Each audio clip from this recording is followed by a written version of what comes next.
saat ini tentang proses data warehouse. Nah, di sini kita akan berbicara tentang bagaimana motivasi kenapa kita harus membangun data warehouse, lalu apa itu data warehouse, gitu ya. Kemudian mengapa kita belajar data warehouse, gitu ya. Kemudian bagaimana konseptual modeling data warehouse-nya, lalu nanti apa itu data mart, gitu ya. Bagaimana kita belajar tentang arsitektur data warehouse, gitu ya. Dan bagaimana kita develop atau membangun data warehouse-nya.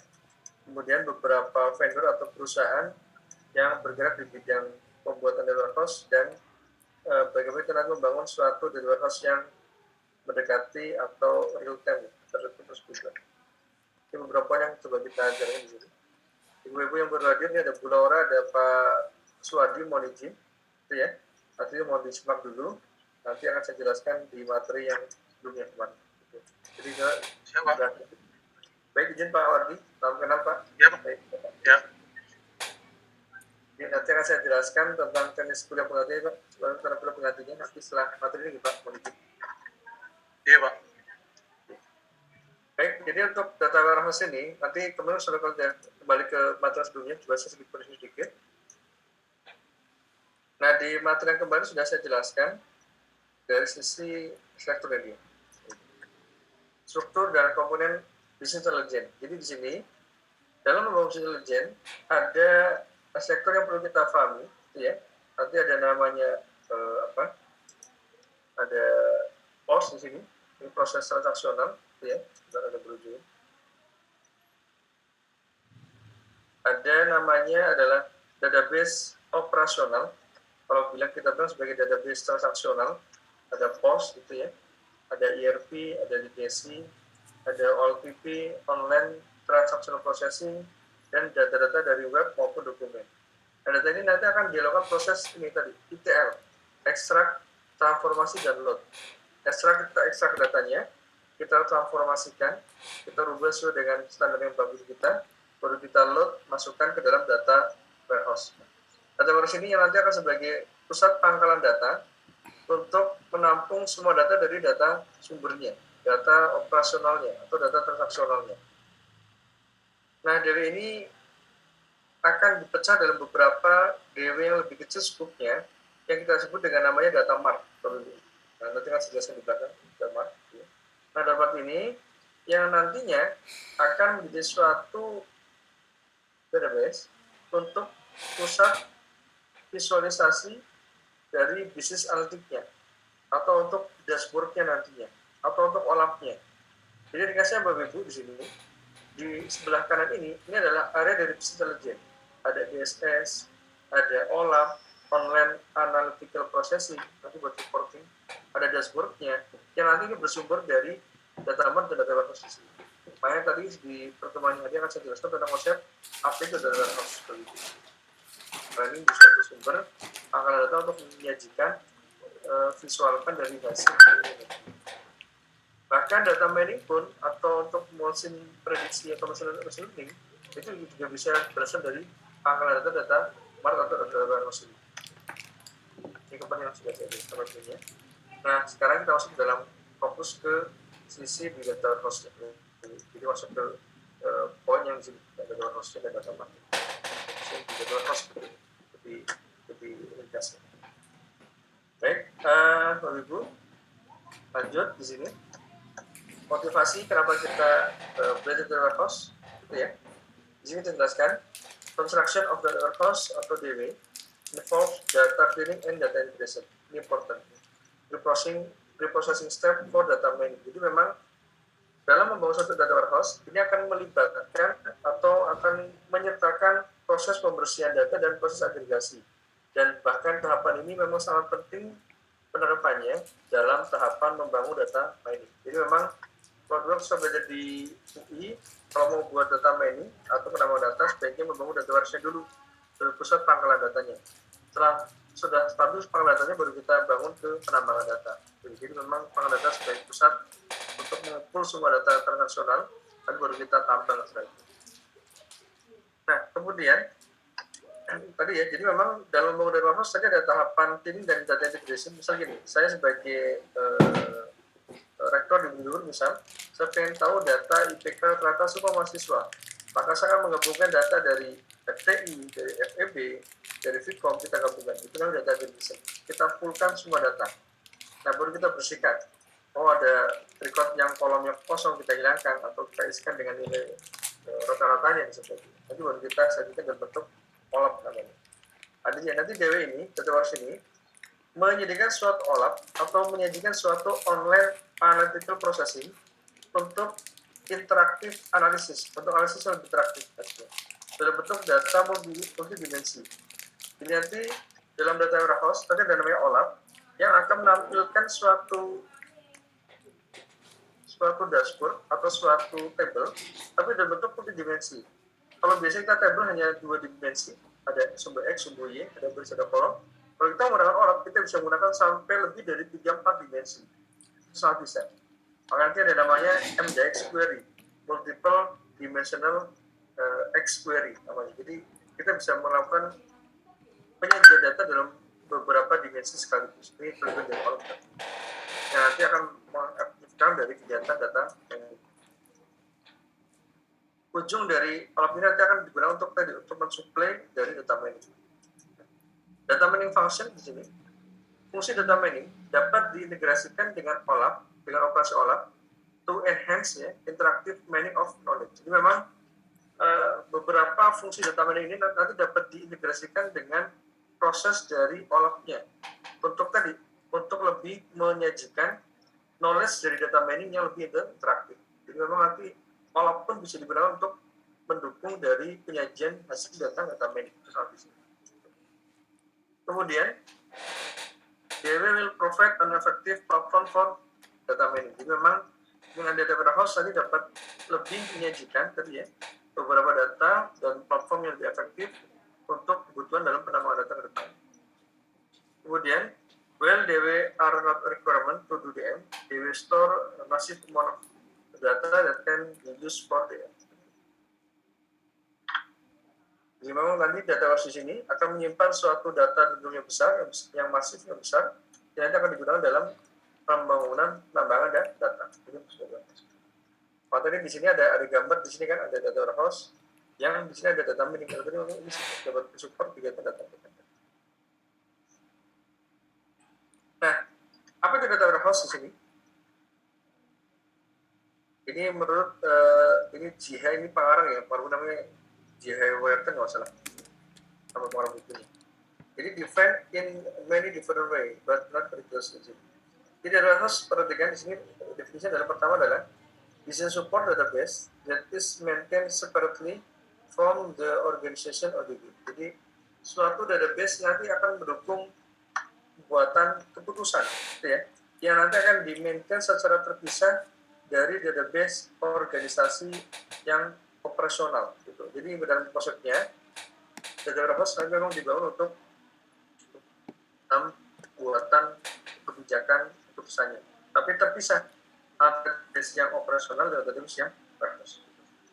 Kemudian support information processing, by providing a solid platform consolidate historical data for analysis. Jadi memang nanti dapat mensupport informasi yang nanti dapat disajikan dari beberapa platform yang terkonsolidasi dengan data secara historical untuk proses analisis. Memang dari data ini nanti ada beberapa ciri, dia akan berisi beberapa data yang terkonsolidasi dan berisi data-data yang lampau. Kalau data yang sekarang itu bukan data warehouse, tapi data transaksional. Kalau data yang lampau namanya data warehouse tadi. Itu untuk analisis. Oh, kenapa kok kalau di awal Januari itu pasti penjualan kita itu terus merugi. Nah ini kenapa nih? Ada suatu data. Setiap awal Januari kita coba analisa. Itu ada suatu data yang lampau di analisa lagi. Kemudian data warehouse ini dia ada suatu database yang nanti memiliki ciri. Ada 3 ciri. Yang pertama adalah subject oriented, berorientasi pada subjek tertentu. Kemudian integrated, karena tadi akan terintegrasikan dari beberapa sumber berbeda. Time variant, artinya memiliki dimensi waktu.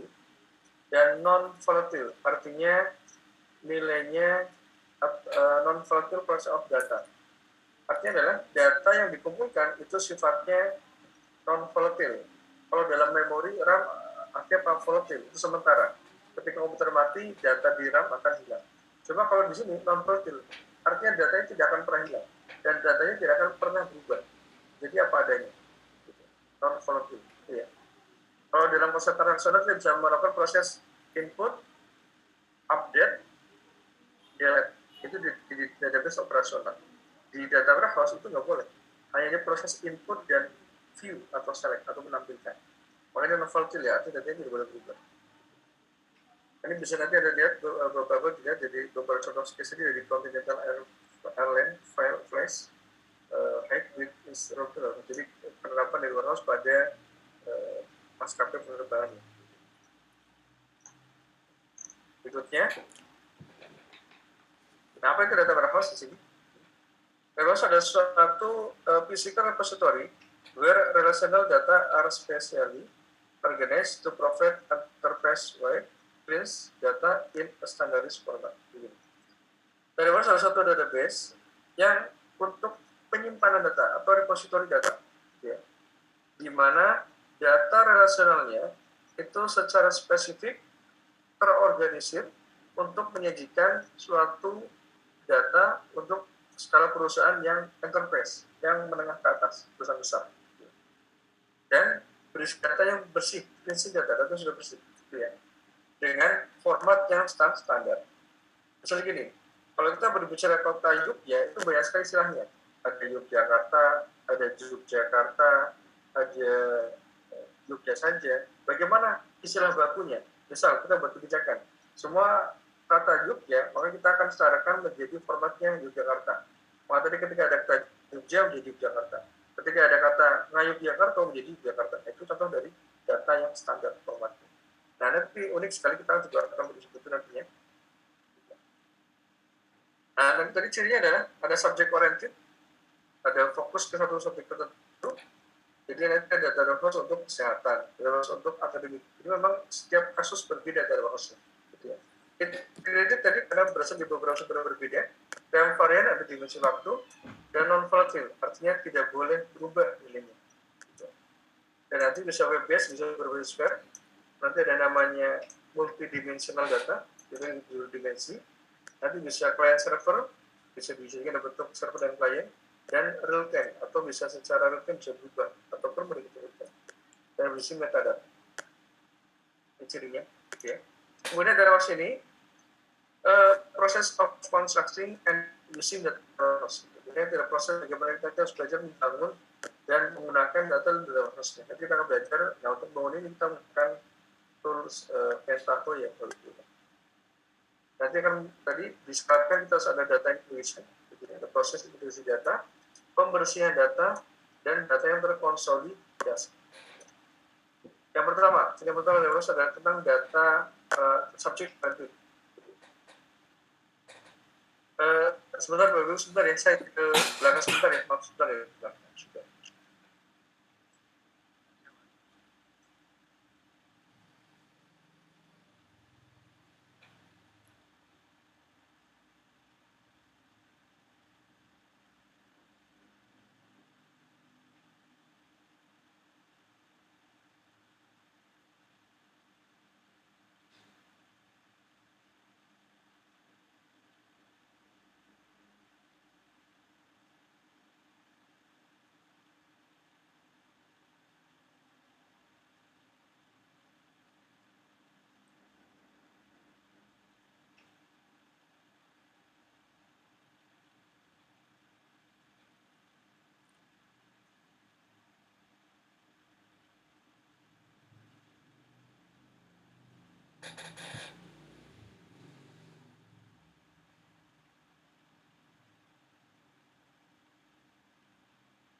Baik, kita mulai lagi ya, Bapak Ibu ya. Ada lagi ya. Masih menyimak kan? Iya Pak, masih. Oke, baik. Jadi ciri data warehouse yang pertama adalah subject oriented. Artinya adalah tadi berfokus pada kasus tertentu, gitu ya. Perhatikan biasanya organize around major subject such as customer, product, or process. Jadi memang dari warehouse itu nanti memiliki satu ciri besar ketika kita membangun data warehouse untuk customer, berarti memang ini buat khusus untuk pangkalan data customer untuk pelanggan kita. Ketika produk berarti khusus untuk penjualan ataupun sales dari produksinya dan penjualannya. Ketika di kesehatan, misalnya tadi buat profit itu buat pangkalan. Ketika untuk di akademik itu sebuah dari atau subjek atau satu fokus tertentu. Kemudian provide a simple and concise view around particular subject issue by excluding data that are not useful in the decision support process. Menyajikan data dalam bentuk yang simple, gitu ya, dan fokus di sini dalam suatu beberapa subjek isu, gitu ya, dengan di sini excluding dengan menghilangkan data yang tidak terlalu digunakan itu dalam pembuatan keputusan nanti. Pokoknya akan berakhir nanti kalau kita pakai yang sebelumnya sama. Kemudian focusing on the modeling and analysis data for decision maker, not on the operation or transaction processing. Jadi dalam data warehouse ini atau pangkalan data ini kita fokusnya untuk nanti buat pemodelan dan untuk menganalisis datanya dalam pembuatan keputusan, gitu ya. Fokusnya pada proses operasi yang rutin atau proses transaksi. Jadi memang kalau kita berbicara di level manajemen, maka kita akan melakukan suatu pengajian data, pengajian suatu keputusan berdasarkan dari data yang lampau. Jadi fokusnya untuk modeling dan menganalisis data untuk pembuatan keputusan.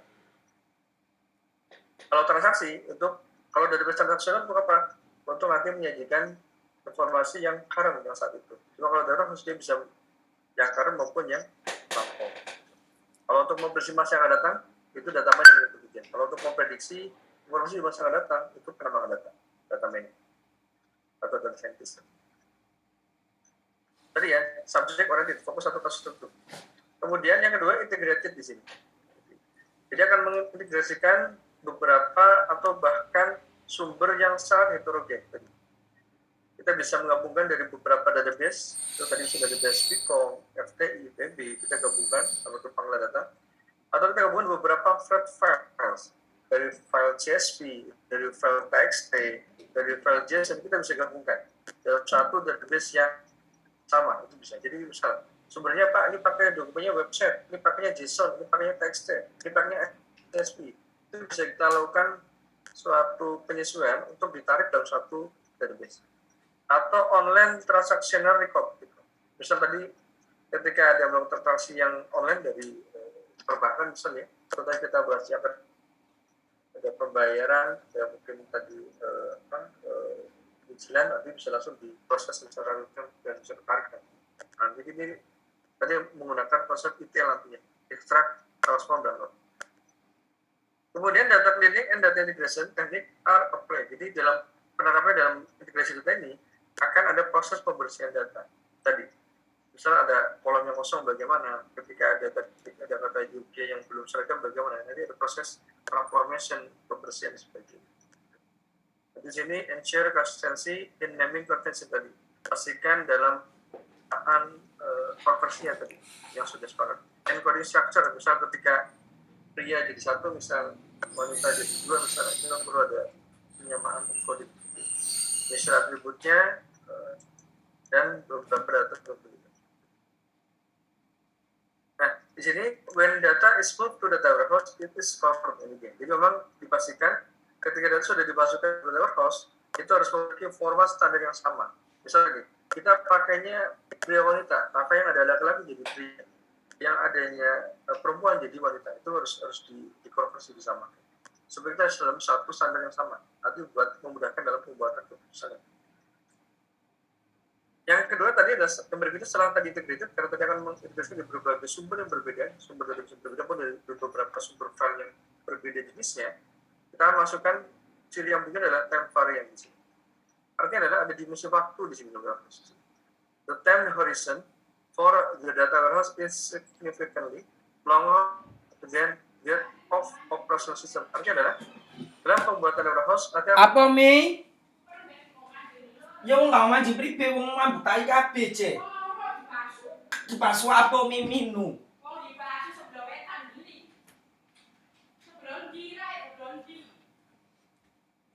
Sebelah wetan kemungkinan.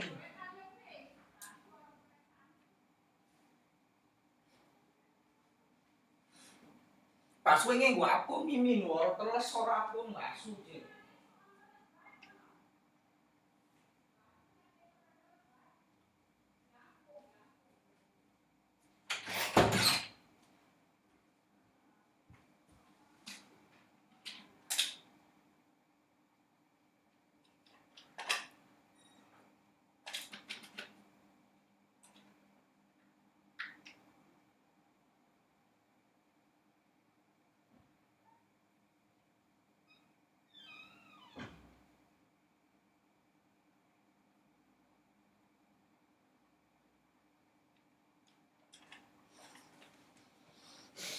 yang saya buat, saya harus menambahkan dimensi waktu. Nanti kita lihat ini di waktu kapan, di tahun berapa, di kuartal baru sebagainya.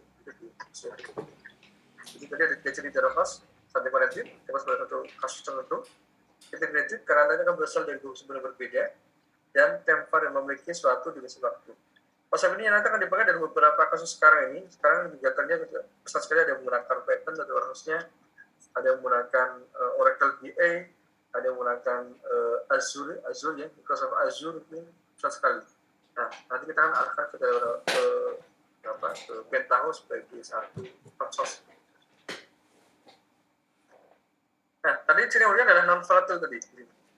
Artinya adalah secara fisik di sini akan terpisah penyimpanannya, gitu ya.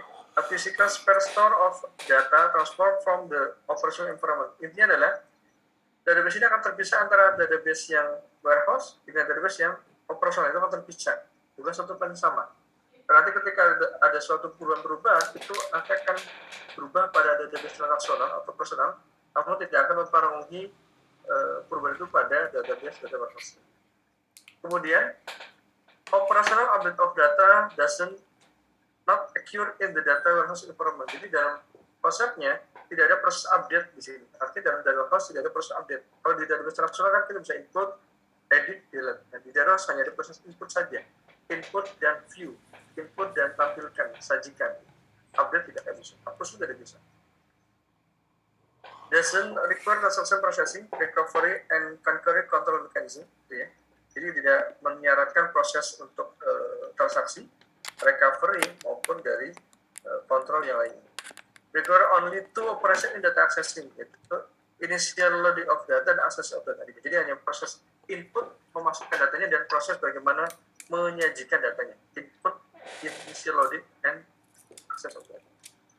Kemudian berikutnya, data warehouse dan data DBMS yang secara heterogen. Apa perbedaan di sini? Dalam konsepnya, database yang heterogen yang tradisional di sini contoh sini adalah build wrapper or mediator on top of multiple heterogeneous database seperti IBM Data Genius. Jadi di sini kalau database yang tradisional yang bukan data warehouse ini akan dibangun secara wrapper ya, secara memang bukan instan ya. Gitu. Pada suatu top atau suatu kepentingan kampus generation kita buat database untuk mahasiswa, memang belum untuk mahasiswa di sini. Jadi memang secara instan, tapi tidak untuk menampung data-data yang lampu nanti. Dan dari database yang heterogen, seperti ada FTI misalnya, ada FTI. Nah, dalam konsep database yang DBMS nih, database management system, Anda pasti pernah belajar query ke Ibu ya, dan query ya, misalnya bintang from itu sebagainya. Proses query ini memang akan approach ya, ada suatu pendekatan query driven untuk proses input, update, delete datanya. Jadi proses dari manajemen datanya masih menggunakan query di sini. Proses query. Nah, semakin banyak tabelnya, semakin banyak database, ya nanti Anda akan bermain query dengan sangat kompleks sekali itu maksudnya. Jadi semakin banyak datanya, semakin banyak tabelnya, kadang-kadang kita bermain query dengan sangat kompleks untuk menjadikan beberapa tabel informasi. Lihat di sini. Ini perbandingan. Kalau tadi di sini ya, tadi database-nya udah bagian, kalau ini traditional database itu ada host, dan ini menggunakan query. Dan ini berakhir, nanti akan coba kita pakai link. Nah, kemudian data warehouse dibanding masih dengan data DBMS ya, perbedaan seperti ini. Jadi kalau kita menggunakan data warehouse, nanti ada update driven approach di sini. Information from multiple sumber yang heterogen ini diintegrasikan dalam satu media penyimpanan gitu ya, di warehouse untuk melakukan direct query dan analisis secara langsung. Jadi kalau tadi menggunakan di sini, ini kalau kita berbasis query driven approach, kalau di sini namanya adalah update driven approach. Kalau ini kita bermain query, di sini kita tidak bermain query. Itu namanya proses MDX query ada seperti ini. Jadi multiple dimension expression query, jadi lebih multidimensi. Berarti hanya untuk mengupdate approach. Tidak seperti